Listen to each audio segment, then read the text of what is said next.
program brought to you by The Point on CGTN. My name is Liu Xin. For 3 days in a row, we're going to bring you the stories of 6 China pros, what they did, what they saw, what they felt, and how they changed their perspectives, maybe a little bit in 2017. And today, we have 2 guests, and they're about to share their amazing stories with us.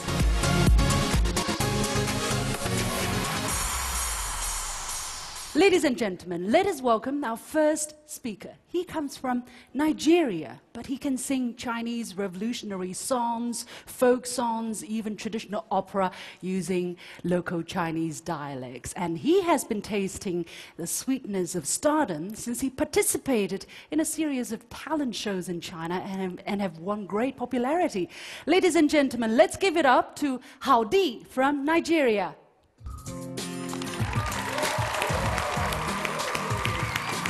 Hello! How you guys doing? Woo! Hi, Liu Xin, what's up? Hi, fine, you? Yeah, I'm good. All right, I'm Haodi, and I'm here to talk about myself. And I think I've been here for about 8 years, 9 years already, and I think for about 6 years, 7 years, I've not spoke this much English, and I guess I'm gonna make some mistakes, so please forgive me, okay? How about how? How? Okay, I'm from a family of 7 kids, and growing up was really interesting because 7 kids with different characters and different mentality. And my father was so strict that we never had any chance of making any mistakes. And my mother was the cool one that each time, oh, my dad is like, my mother is going to just take us away from him, you know? So growing up in that way, we were always afraid of our father. And I remember there was a time, you know, in school, you know, each time of the year, the time you get your results, your report cards, right? Everyone, we all have that, right? And you go back. You know, a lot of kids, you get home, you got to line up and have your report cards in your hand. When it gets to my own turn, man, I really start sweating. I start sweating so much that I look like I just finished taking a shower. Why? Because I'm afraid. You know, for me, I thought I did good in class. Yeah, we had about 50 people in class, and I was number 30. That's okay, right? Was that okay? For me, it was okay, but for my father, it was not okay. And it's like, okay, you did so bad in school, and I'm going to punish you. And there was this punishment that was so bad, I feel better if you just beat me up than doing that. My father calls it pick up the pin. It's a broken English. It's like an African English. Pick up the pin means like you should pick up a pin from the floor. But the problem is there's no pin there to pick up. It's like you just got to pick it up. And it's like a punishment. It goes like this. One of your finger, and you got to do it like this. And you got to be there for like 30 minutes to 1 hour. Oh, really? And after that, like you get up and you feel so dizzy, and you never want to make a mistake in your life anymore. You know? So growing up like that, I always wanted to be the best and do all I could do. And I started singing when I was 5 because my father is a pastor. So I started singing in church. So then, it's like each time people start singing, like the choir starts singing in church, I really want to just go on stage and sing. Because the feeling was just there, you know? Because in Africa, it's like, music is like, it's like a tradition. It's like a way of life. So I remember then, I could be walking down on the street and I just listened to music and I could just start dancing on the street. And people actually thought I was going bananas, you know? But it was just me. And at the age of 18, I had my first a cappella band and started doing music. From church, then I started doing secular music, events, and going to singing some R&B, blues, like everyone all knows. And then my father started saying, no, you cannot do music. I think a lot of musicians also has the same feeling. The parents don't really advise their kids to go into music and going into dancing or whatever. So for me, it was very serious that my father was like, you can never do music. Okay, I'm like, okay. If you don't let me do music, I'm going to do music secretly. And most of the times, like, go to a bar to sing and all that. You know, going to a bar to sing, it has to be so late, 10 at night. And what I do is, I just prepare my bed like there's someone sleeping there. And then I talked to my brother. I said, okay, I'm going out. When I come back, you just listen to my whistle. I'm not gonna, and you come open the door. Because if you don't do that, man, it's gonna be big trouble. And there was a day my father noticed that something is happening. And he went to the room and he saw it. What's happening? And he put it up. Nobody. Okay, big trouble. Pick up the beat. Not yet. And I was like, I came in, and my brother opened the door, and I was like, okay. The light was off. You were tipping your toe, and the light comes on. Poof! Okay. And my dad was like, you're back. Pick up the pin. You know, so having feelings like that, and I made a decision of doing music. So I had to put my best into it. And then I was blessed to have an opportunity to come to China. And then it was so cool. You know, you having an opportunity going overseas, it's quite a good feeling. I'm like, okay, I'm going overseas. I got to go get some new clothes and all that. And I went.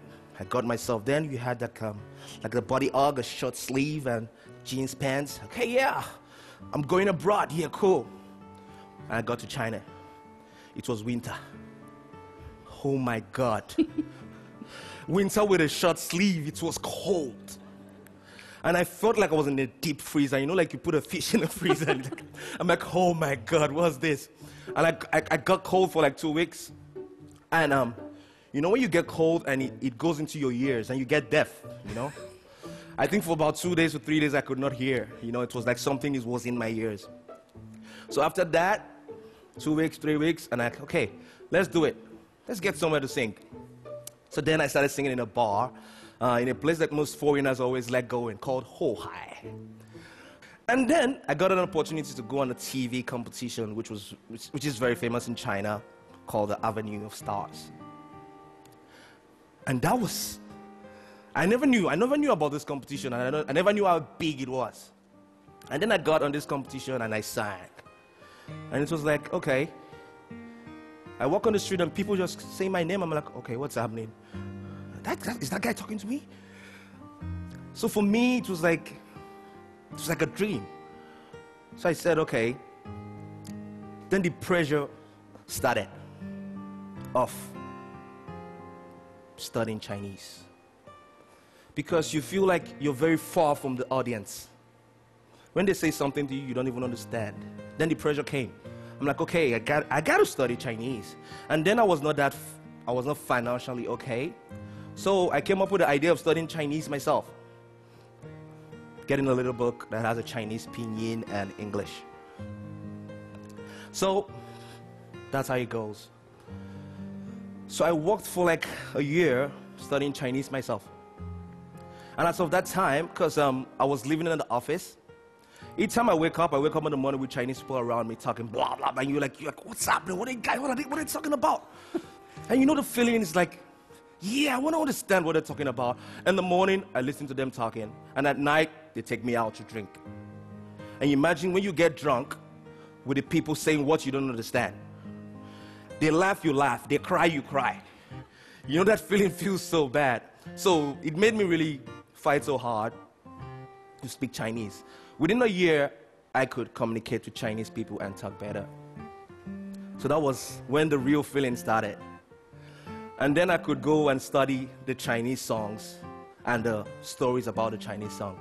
So I think why I'm still here in China is because the Chinese people loves me and I love the Chinese people too. And I think all this happened because I was in China. Thank you guys for listening. I love you guys. Thank you. Thank you. Hi. Thank you, Haodi. Hi. Hi, finally. So, how is it being in China where your father can't punish you anymore? It feels great. It really feels great. You know, right now. Is that why you come to China? No, not because of that. Not because of that. But it feels really great, like growing up and your father stop into, like right now my father can't say pick up the pin. He says pick up the pin. I said, Dad, what are you talking about? Okay, now tell me, because I have been wanting to hear you sing, right? I have been wanting to hear you sing in Chinese, right? For all the time you were speaking. Are you going to sing for us a little bit? Sure. Do you guys want to listen? So, in Mandarin, or dialect, or revolutionary songs, or pop songs?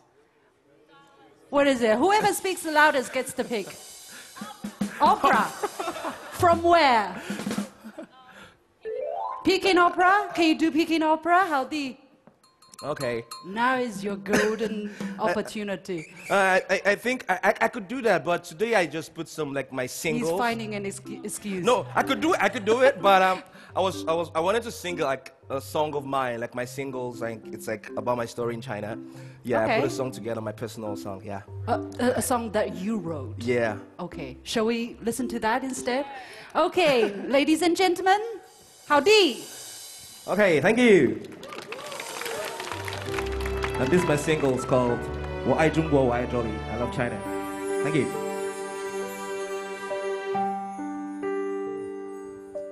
我身在广阔的非洲，那里有阳光和丛林。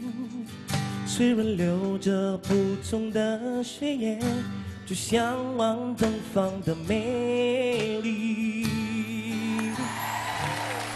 华夏5000年的文化，深深地吸引我的心。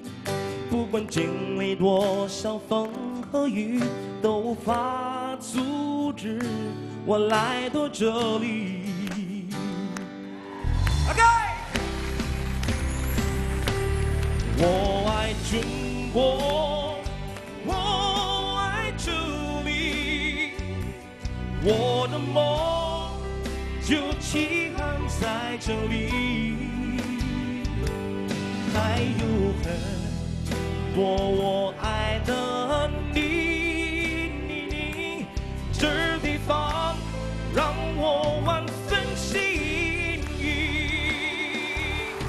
我爱中国，我爱这里，我会听寻创造无限的奇迹。我想大声唱出对你的祝福，祝福你繁荣强盛无比。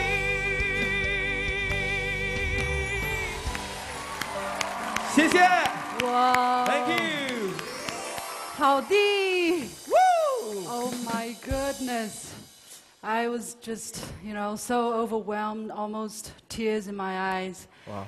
What is this song about? How come you wanted to write a song about your love for China? I mean, maybe many Chinese wouldn't have such a strong feeling. Yeah, it's a feeling that started like, at the beginning, Chinese people not knowing me, and I could not feel that.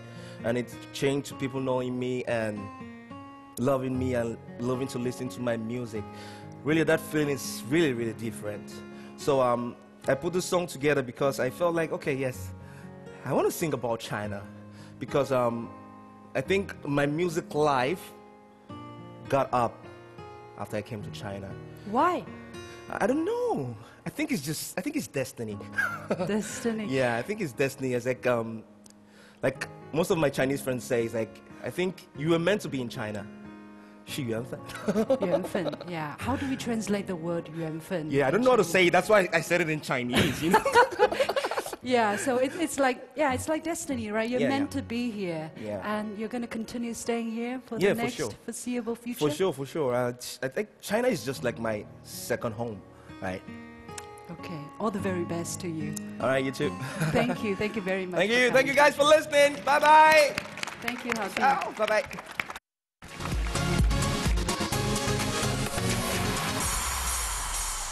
Welcome back to the special program Because of China, brought to you by The Point on CGTN. I'm Li Xin. I saw a film this year that really impressed me. It's called Wolf Warrior 2. Did you see that one? Don't tell me you didn't. If you haven't, go check it out. It's really worth seeing. Well, it's kind of controversial because of all the so-called nationalism that's in there. But the action, the kung fu, the fighting, the car chasing scenes are quite amazing. And one person that actually impressed me quite a lot was, I thought she was an African lady, but actually she comes from the United States. And her name is Anne James. And she was the African mama that made a lot of people remember her from that movie. Ladies and gentlemen, let's welcome our next speaker, Anne James.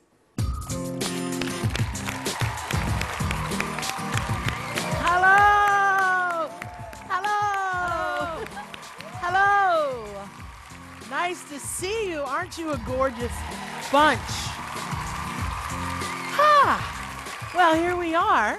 My name is Anne James, and yes, it is true. I was in the movie Wolf Warrior 2, and what a blessing it has been in my life. As you can see, my China story is called Squirrel in the Butter. Now, why would it be called Squirrel in the Butter, you ask? Well, actually, last year I was teaching a class for international high school students, and we were devising a theater piece. And I wanted to teach them kind of this image or this idea of a fly in the ointment. But I couldn't think of the words fly in the ointment. And what came out of my mouth was squirrel in the butter. And it stuck. And it's exactly what my life story is here in China. Now, I'm a disruptive person. I've been disruptive since I was born. I wore different colored socks to school every day until I found out, hey, the kids are teasing me. Maybe it's not cool. So I decided to wear the same colored socks. But from that humble beginning, I have shaken things up. I have lived in Sudan. I lived there for 2.5 years, teaching in the middle of the Sahara Desert. 52 degrees Celsius every day. So much so that when I got in my car, my bracelets would heat up and I'd have to take them off really quickly or they would burn me. So I've lived in huge different weather systems in different countries. And after Sudan, I moved to Amsterdam. Now you would think Sudan and Amsterdam are very, very different. Well, they were. They couldn't be more different. So I've bounced around the world, living in interesting places. And so I had a business in Amsterdam where I was producing theater. And theater is my passion. I love producing theater. But my business failed. So what did I have to do? I moved to China, of course. And you know whose fault it was? The mouse. Mickey Mouse. I moved here to work for Disney Corporation, teaching English like so many English-speaking people do. But unfortunately, 9 months into my job, I contracted bronchitis, and I was flat on my back, and I coughed so hard that I broke 2 vertebrae in my neck. So Disney was kind enough to let me keep going and keep working, but I decided after my contract was over to start a theater company in China. I mean, what could go wrong? Here I was in Asia doing expat theater in English. 100% of my audience was English, but slowly and surely, Chinese locals that spoke English started to come in. Now, that first show that I did, the Santaland Diaries, was a huge disaster. The people that came to the first show were completely inebriated.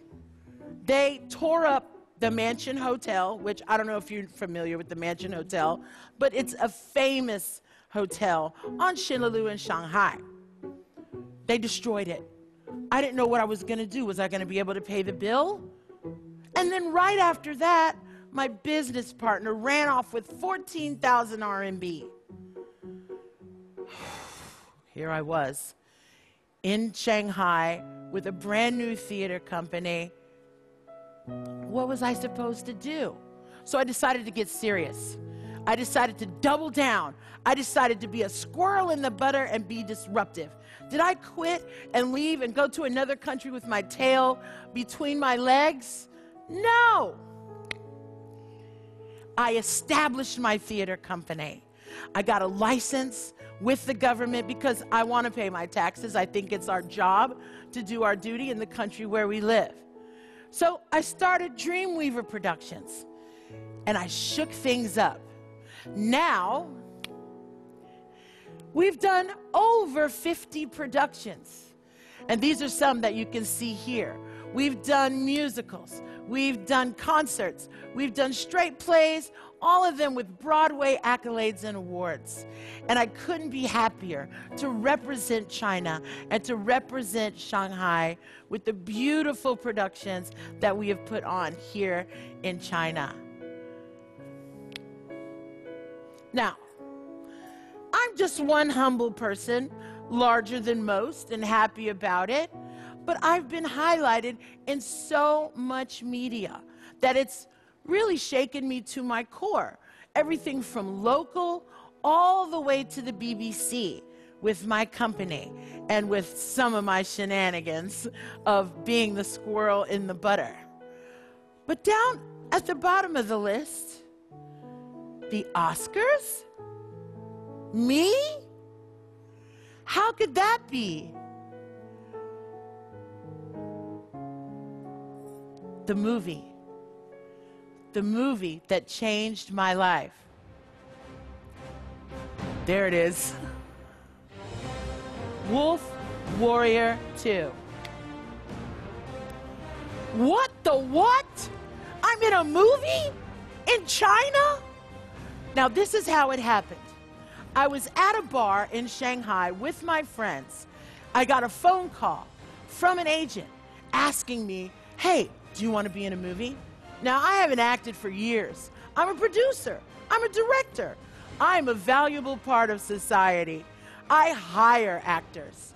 But something in me said, don't say no, say yes. So I said yes. And there he is, Wu Jing, the man. When I met him, he was eating tofu out of a plastic container in the middle of Beijing, which I had never been to. I got taken into this van and whisked away an hour outside of the airport. I didn't know if I was going to lose a kidney or get my name changed and be zipped off to somewhere in Inner Mongolia. But I trusted that this was the right thing to do. And when I met him, he turned around and he looked at me and he said, oh, do you know how to sing? And I said, yes, of course. And he said, well, sing me something. So I sang him Amazing Grace. And if you've seen the movie, you know that that song is now a featured part of the film, which I couldn't be more proud about. Wu Jing, thank you for changing my life and bringing me to the center of Chinese culture. It has truly been a gift in my life. Wow. Maybe I'll be a number 3.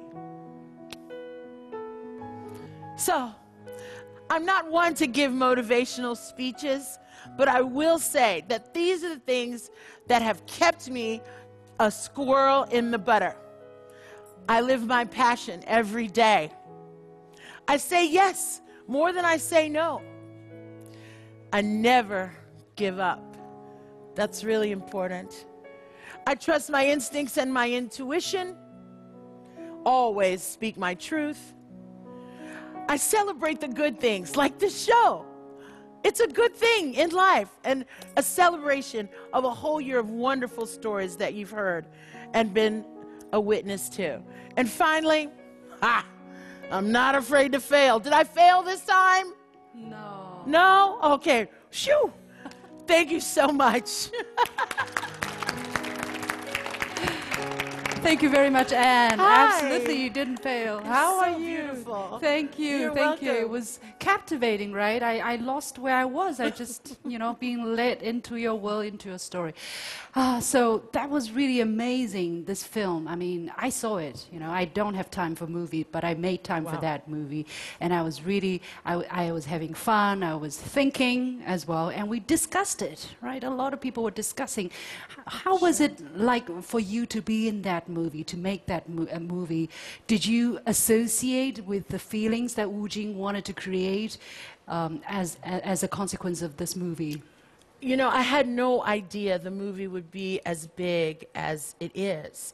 I was in a very protected world in the factory. We were shooting this in Zhangjiakou. Not in Africa. Not in Africa. I thought it was in Africa. They went to Africa. They did. We Okay. did shoot some in Africa, but I wasn't part of that team. Yeah. But the factory scene, the fighting scene, where all these African workers were debating what to do, Yes. it actually happened in China, I see. Yes, Yeah. absolutely. And the impact of the movie, just worldwide, has really amazed me and really humbled me as an actor and as a producer, and working with Wu Jing and his team of talented filmographers, cameramen, crew, costume, makeup, everything. It was just a miracle in my life. Did you ever imagine that you might have been in a Chinese movie, and the first time you acted in a movie, right? And you would do so well? That's the first time I've ever been in a film in my Okay. life. Okay. I'm a theater dog, is what they say. I'm live theater all the way, 100%. And I kind of, was never really interested in doing film. And that's what I mean by saying yes. I just thought I would say yes and see where it went. And now, top grossing film of Chinese history.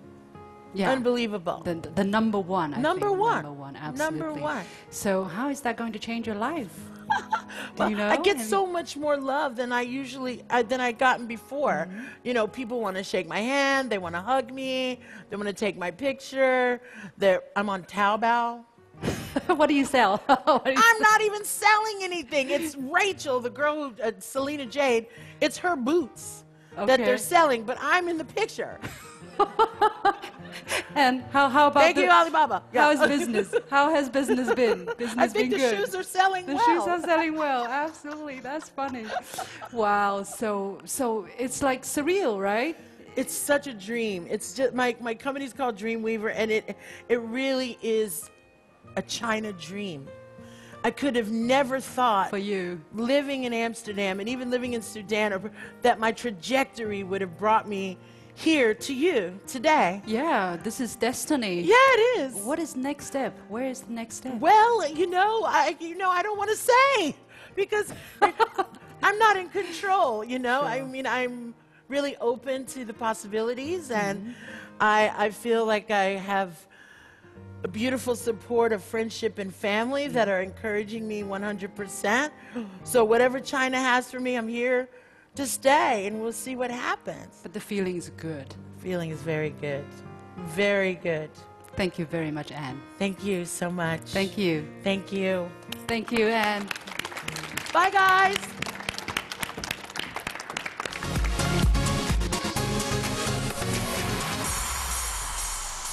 Thank you for watching this program. You can always see more of these stories on the internet by going to YouTube, for instance, typing CGTN The Point and search for their stories. Follow me on Twitter or Facebook using the handle The Point with LX. Download the application called CGTN Live. And always tune in to The Point, Monday through Friday, 9:30 to 10 in the evening, Beijing time. See you in the new year and wish you all the very best. Bye-bye. Thank you. We made it. Thank you very much.